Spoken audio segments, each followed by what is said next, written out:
یہ گردے کا درد ہوا، میں جماعت میں تھا، مجھے لے گئے کلینک، اتنا میں تڑپ رہا تھا، ڈاکٹر نے ٹیکا لگایا، ایک دم وہ پیتھیڈن کا ٹیکا تھا، میں سو گیا، آنکھ کھلی تو پہلی میرے زبان سے ڈاکٹر کے لیے دعا نکلی۔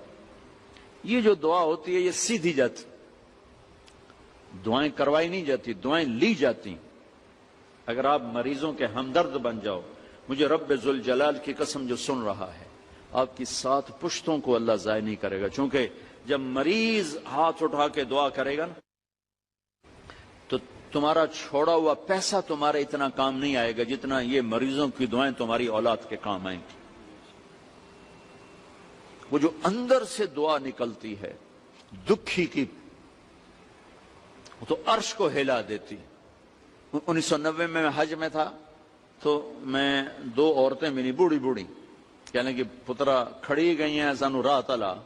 میرا بھی وہ دوسرا حج تھا تو مجھے بھی مدینے کا پتہ نہیں تھا، میں نے کارڈ دیکھا، میں نے کہا ماں جی میں نے بھی کوئی پتہ نہیں، چلو میں تو انہوں چھوڑیا ہوں جتھے عورتاں، اکھا چلو اتھے تو چھوڑ ہے۔ تو میں ان کو لے گیا، وہ ادھر تھیں اور نماز پڑھنے کی عورتوں کی جگہ ادھر تھی، تو میں مسجد کے اوپر سے چکر کٹوا کے وہاں لے آیا۔ میں رہتا تھا ادھر، یعنی حرم کے اس طرف، میرے ساتھ میری بیگم، پھوپھی مرحومہ، والدہ مرحومہ بھی تھی۔ عشاء پڑھ کے میں ان کو لے کے نکلا، ایک وہاں مدینہ کے ایک دوست نے اپنا گھر مجھے دیا ہوا تھا، تو جب میں گھر کے قریب پہنچا وہ دونوں بڈھی مائیں پھر میرے گھر کے قریب فٹ پاتھ پہ بیٹھی۔ میں نے کہا اماں جی ادھی کدے آ گیا کہ پتر مڑ کھڑی گئی ہیں۔ میں کہا اچھا آ جاؤ، میں نے ان کو ساتھ لیا، اپنے مکان پہ لے گیا، میں نے اپنی بیگم سے کہا ان کو کھانا کھلاؤ۔ وہ کارڈ لے کر میں نے اپنے دوست کو فون کیا جس کے گھر میں ٹھہرا تھا کہ اپنی گاڑی بھیجو، اس نے گاڑی بھیجی۔ میں اس کے دفتر گیا، اس کو دفتر سے اٹھایا، میں نے کہا چلو یہ ایڈریس تلاش کریں۔ ہمیں کوئی پونا گھنٹہ لگا، ہم نے وہ جگہ تلاش کر لی۔ جگہ تلاش کر کے میں واپس آیا، دونوں مائیں 70+ تھیں، وہ روٹی چھوٹی کھا کے سوئی پڑی تھی۔ میں نے کہا اماں جی اٹھو، تہاڈا گھر ویکھ آیا، تانوں چھڈ آواں۔ تو ایک نے کہا وے پترا تینوں اللہ اپنے سونے دیاں زیارتاں کرائی رکھے۔ تو میں نے اپنی بیوی سے کہا کہ یہ دعا قبول ہو گئی ہے، کہ یہ وہ دعا ہے جو سیدھی جایا کرتی ہے۔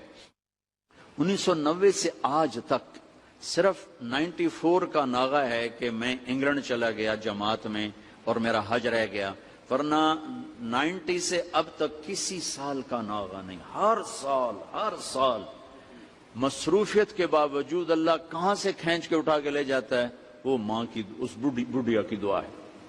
میں طواف کر رہا تھا تو میری نظر پڑی، میرا ایک دوست وہ مقام ابراہیم کے پاس نفل پڑھ کے دعا مانگ رہا تھا۔ میں کھڑا ہو گیا کہ اگر میں آگے نکل گیا تو پھر یہ بھی اٹھ جائے گا اور میں بھی نکل جاؤں گا، ملاقات نہیں ہو سکے گی۔ میں طواف میں ہی کھڑا ہو گیا، وہ ایسے دعا مانگتے اس کی یوں نظر پڑی تو اس نے دعا چھوڑی اور بھاگا میرے پاس آ کے ملا، کہنے لگا تمہیں خبر ہے میں کیا دعا کر رہا تھا؟ میں نے کہا نہیں۔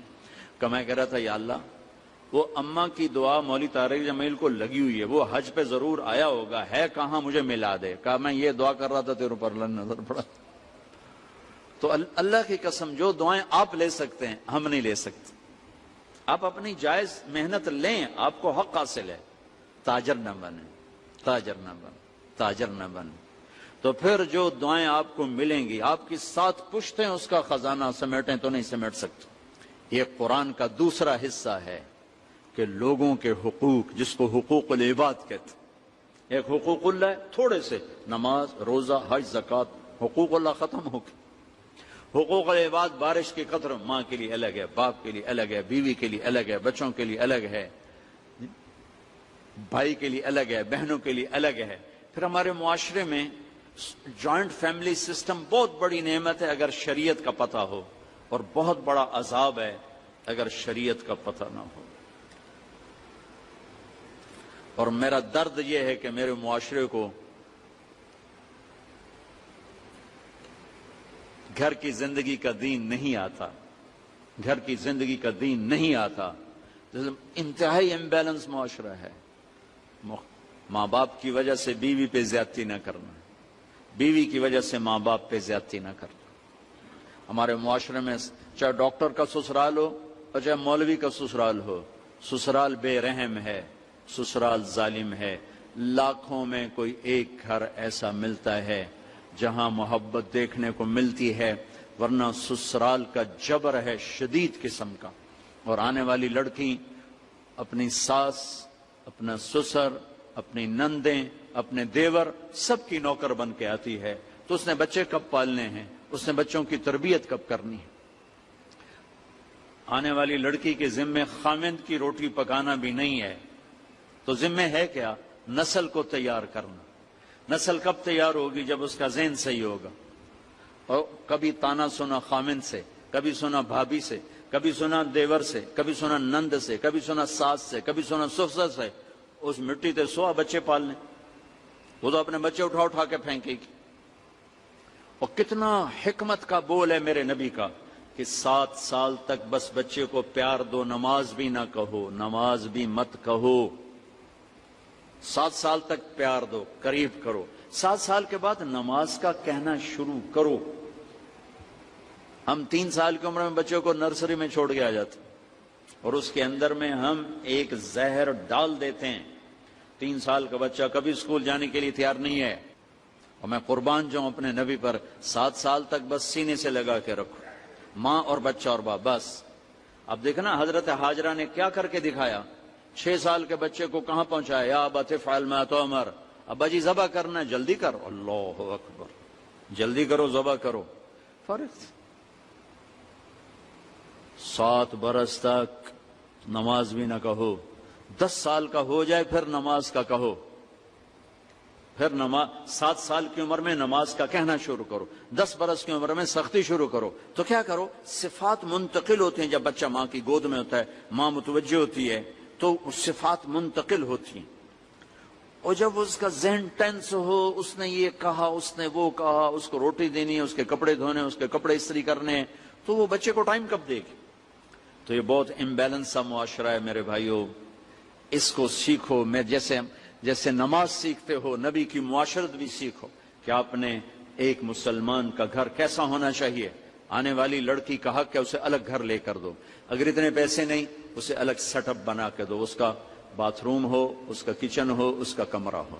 اگر اس کی بھی گنجائش نہیں ہے تو کم از کم ایک کمرہ، ایک باتھ روم اور ایک چولہا اس کی ضرورت ہے، اسے الگ دو۔ یہ کوئی شریعت کے خلاف نہیں ہے۔ اپنے گھروں کو اپنے نبی والی زندگی سکھاؤ، اپنی بیٹیوں کو اچھے اخلاق سکھاؤ، اپنے بچوں کو اچھے اخلاق سکھاؤ۔ تم نے کل کسی کی بچی کو گھر میں لانا ہے، کل ان بچیوں نے کسی کے گھر جانا ہے، یہ جانے والی کسی گھر کے لیے عذاب نہ بنے اور یہ لے جانے والے کسی بچی کے لیے عذاب نہ بنے۔ ایک خوبصورت معاشرہ وجود میں آئے جس پر اللہ بھی راضی ہو، اللہ کا نبی بھی راضی ہو اور فرشتے بھی خوش ہوں، اور اللہ راضی ہو کر دنیا اور آخرت بنا دے۔ اس ساری چیزوں کو سیکھنا یہ آپ سب بچے بچیوں پر فرض ہے، اور یہ ہماری اور آپ کی ذمہ داری ہے۔ یہ تبلیغ کا کام اس کو سیکھنے کی ایک خوبصورت ٹریننگ ہے اور محنت ہے۔ میں آپ سب سے عرض کروں گا، بچوں سے، کہ آپ کو جب چھٹی ہو آپ تبلیغ میں جایا کرو۔ تبلیغ سے مراد ہے ایمان کی محنت کو، تبلیغ سے مراد کوئی اوروں کو پریچ کرنا نہیں ہے، تبلیغ سے مراد ایمان اور اخلاق کو سیکھنے کی ایک خوبصورت محنت ہے۔